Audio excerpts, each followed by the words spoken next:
ACB અને crime બ્રાન્ચની તપાસ સાગઠિયાએ પરવાનગી આપેલા કામોની ફાઇલોની પણ તપાસ થઈ રહી છે। એમડી સાગઠિયાના ઘરે એસીબીએ દરોડા પાડ્યા। પૂર્વ ટીપીઓ એમડી સાગઠિયાની ક્રાઇમ બ્રાન્ચે ધરપકડ કરી। આગકાંડ બાદ એમડી સાગઠિયાને ટીપીઓને હોદ્દા પરથી દૂર કરાયા છે। યુનિવર્સિટી રોડ પરની સોસાયટીમાં સાગઠિયા બંગલો બનાવી રહ્યા છે। અનામિકા સોસાયટીમાં સાગઠિયાનો અંદાજિત 7 થી 8 કરોડનો બંગલો બની રહ્યો છે। 75,000 પગારદાર સાગઠિયાની જંગે મિલકતો અંગે એસીબી તપાસ કરી રહી છે। કરોડોની મિલકત એમડી સાગઠિયા અને તેના પરિવારના નામે હોવાનું સામે આવ્યું છે। રાજકોટ, ગોંડલ, વીરપુરમાં અનેક સ્થળોએ સાગઠિયાની કરોડોની મિલકતો છે। તો ચીફ ફાયર ઓફિસર ઇલિયાસ ખેરની ઓફિસમાં એસીબીની તપાસ। રોહિત વિગોરા, મુકેશ મકવાણાની ઓફિસ અને રહેણાંક મકાનમાં તપાસ થઈ રહી છે। ગૌતમ જોશીની ઓફિસ અને રહેણાંક મકાન એસીબીની તપાસમાં છે।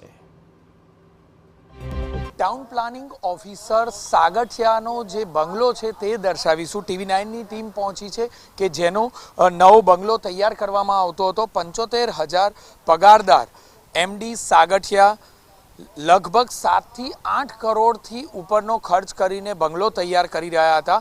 નવાઈની બાબત એ છે કે આટલા ઓછા પગારદાર વ્યક્તિ કરોડો રૂપિયાના બંગલા કઈ રીતે બનાવી શકે, આ સિવાય તેની કઈ કઈ મિલકતો છે તે તમામ બાબતે ક્રાઇમ બ્રાન્ચે તપાસ કરી છે। અને આ ઉપરાંત હવે જે અનામિકા સોસાયટીમાં જે સાગઠિયાનો બંગલો છે તેનું કામ પણ હાલના તબક્કે બંધ થઈ ચૂક્યું છે।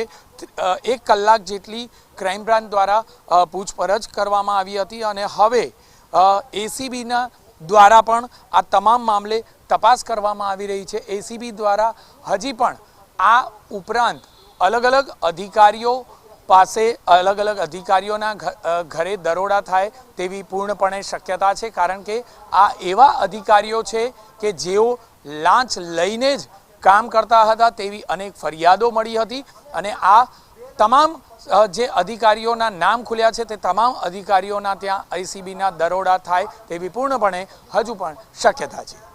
કેમેરામેન ભાવેશ લશ્કરી સાથે જિગ્નેશ પટેલ, TV9 રાજકોટ।